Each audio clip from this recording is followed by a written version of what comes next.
Ladies and gentlemen, this is a Mercedes-Benz GLE 350. It has just been refreshed for the 2024 model year, and it is a fantastic luxury SUV with one glaring flaw that we will get to. But we are going to go over this car in some detail. First, we'll talk about what is a Mercedes GLE. Then we will have a look at the exterior styling. This is an AMG line package car, so we'll have a look at how that looks. We'll look at the interior styling because the interiors on all these vehicles can be pretty unique. We will measure out the cargo space. We'll have a look at the passenger room, and we'll talk about a few of the features on this $77,000 Mercedes-Benz. And as always, if some of that sounds interesting and some of it doesn't, check the description below for timestamps. So just what is a Mercedes-Benz GLE? Well, if it's been a while since you've been in a Mercedes showroom, you may know this car better under its old name, the Mercedes-Benz ML. That's what they used to call their mid-size sport utility vehicle until the 2016 model year, when they decided to make their SUV names match their sedan names. So all the SUVs now start with GL. The GLS is the largest one, of course, to equate with the S-Class sedan. And then you have the GLE, which is the mid-sized one that used to be the ML. The GLC is the compact SUV that used to be the GLK. And then, of course, you have the GLA and the GLB, just to make life extra confusing. But all the SUVs are GLs, and they match the sedans with the letters. And eventually, I guess that makes sense to everybody, including me, but it is kind of annoying that they build that many vehicles that's how they have to classify them. So now we're going to talk about the styling, and this particular 2024 GLE does have the AMG line exterior package that gives you the deeper front apron with larger louvered outer grills.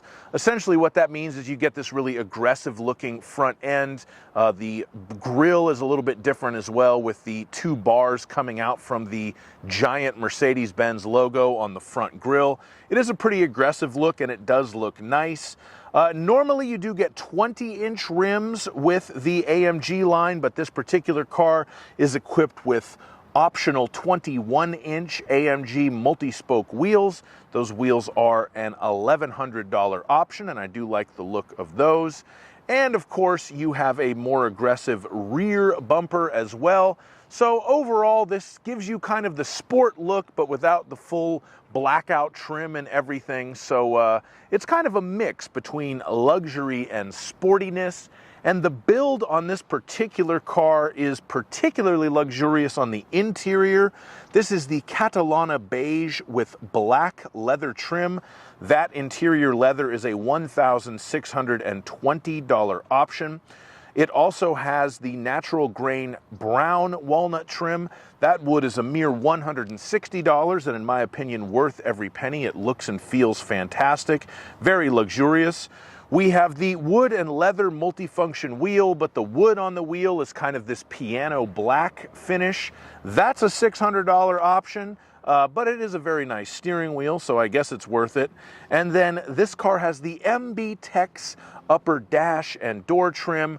So you have the stitched in sort of vinyl covering on the dashboard and the upper part of the door. That is a $350 option, but it does give the cabin a very expensive look. I will say one of my criticisms of the old ML was that the interior, in my opinion, just wasn't quite up to the Mercedes-Benz standard of what they were capable of. I really don't see that issue with this new GLE. The interior does look fabulous, even though it's got upwards of $2,500 worth of interior option stuff between the leather and all the rest of the trim. You do see where the money went, and it is a very, very luxurious looking interior. Now we are going to have a look under the hood, and this is really the weakest point of this vehicle.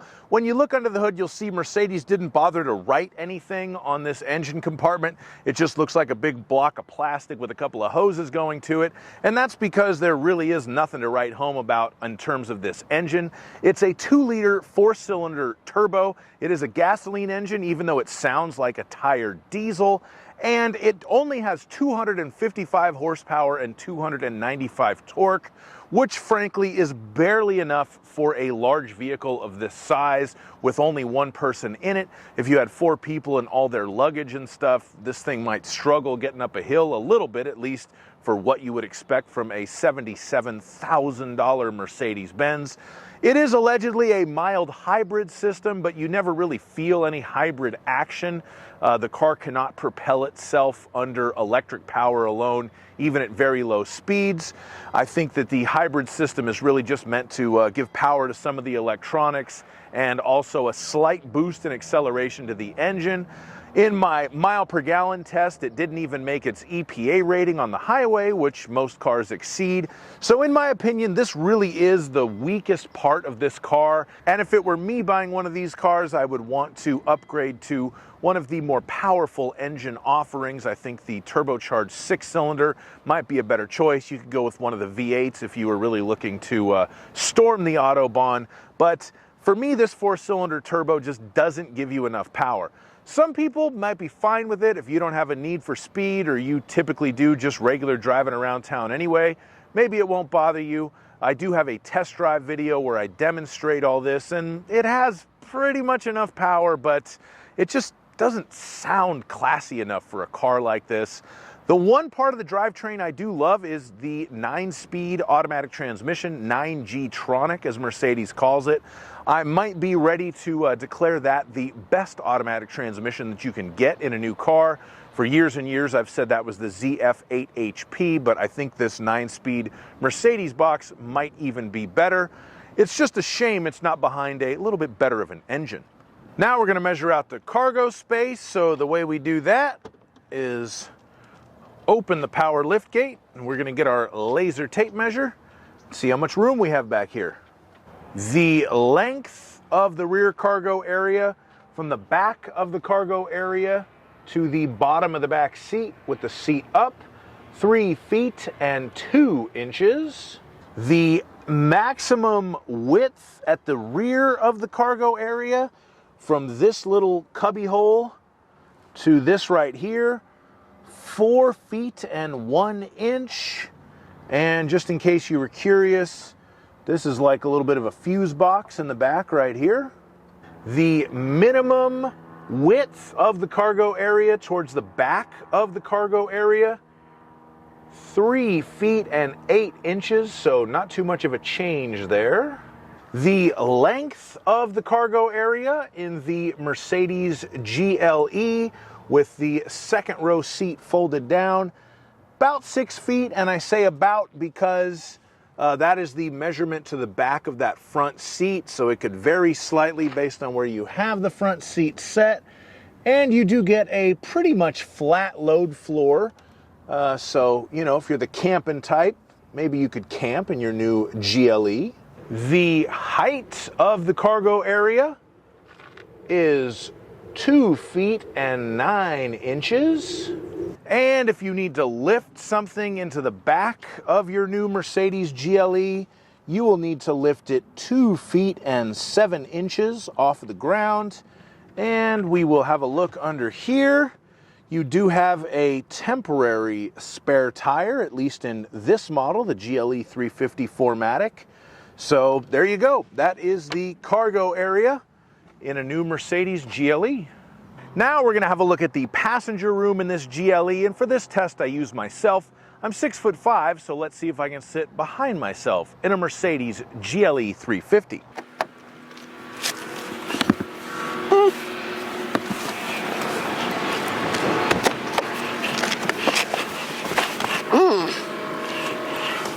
Okay, so as we can see here, with no surprise, I definitely do fit behind myself. I got plenty of knee room, plenty of headroom where I am sitting in the front cabin. And if I get into the back, same situation here, plenty of headroom, plenty of knee room. This vehicle is also equipped with the optional 4-zone climate control. So this is what that looks like. We have dual zone for the backseat passengers. We also have a couple of USB-C charging ports so that they can keep their devices charged. Very roomy cabin in the GLE 350. Now we're going to move into the interior and start talking about the features in here. I have the build sheet for this car, and the total MSRP is $77,240. That does include the driver assistance package with the Distronic, the active stop and go, the lane change assist, etc., etc. You also have the AMG line exterior package. That was $3,150. We went over that earlier. And we have the exclusive trim, which gives us the heated and ventilated front seats, Burmester sound system, and the augmented video for the navigation. I will show you this. It's kind of a cool feature where when you're using the Mercedes nav and it's time to make a turn, if you have the augmented reality setting clicked on, then it will show you the turn you're going to make on the screen using the exterior cameras on the vehicle and show you where you need to turn. It's kind of a nice feature. It's a little bit of a gimmick because you have to look down at the nav screen to see it, but it is pretty cool and very modern. It should be noted the exterior cameras on this car are pretty amazing. You have all these different angles you can look at the car with, and that's something that I really like about this vehicle. It does feel very premium when you're using these surround view cameras. If you need to see something in particular for where you're parking or parallel parking, whatever it is, you've got plenty of options to see there. Another mandatory feature on any new Mercedes-Benz, this car does have the ambient lighting where you can change all the different colors on the inside of the car at night. This seems to be like one of the primary selling points of Mercedes-Benz these days is the colors of the car on the inside at night. My personal favorite thing about this feature is when you are increasing or decreasing the temperature, it will turn the colors in the cabin either red or blue, depending on if you are increasing or decreasing the temperature. I think that's a nice touch, and it kind of makes the whole car feel alive, at least for that brief second. You do have wireless Apple CarPlay and Android Auto on this car, and I'd like to talk about how you interact with those things. So you do have a touchpad that you can use for the main center screen, but that is also a touch screen. So whichever you feel more comfortable with, if you'd rather just use the pad or if you want to reach up and use the touch screen, whichever is more efficient for you, Mercedes gives you that option. I do really like that feature. And then you can also control that screen from the steering wheel. On the right side of the steering wheel, those controls can manipulate the center screen, and then on the left side of the steering wheel, those controls manipulate the digital gauge cluster. So you do have a bunch of different ways to interact with the technology in the car, which is nice, and it makes it a little bit more friendly because you can pick which way you feel the most comfortable making your Mercedes do what you need it to do. One other feature that I will point out on this vehicle is it does have the panoramic sunroof. This is a very nice feature, but it is not standard on the Mercedes-Benz GLE 350. Even though this car has a base price of $62,650, it is still a $1,000 option to get a panoramic moonroof. I think that's maybe a little much on a car like this. If you're starting off at 62 Gs, you should probably get the panoramic moonroof included, but hey, it's still a German car, and the Germans are still not afraid of charging money for everything. Thank you so much for watching my review of this 2024 Mercedes GLE 350. I do really love this car aside from the engine. I think that it's just a little bit too pricey and a little bit too much car for a uninspired 255 horsepower four-banger. But hey, that's just me. Hope you enjoyed my video. If you did, please hit that like button, subscribe to my channel, and have a fantastic day. Bye-bye.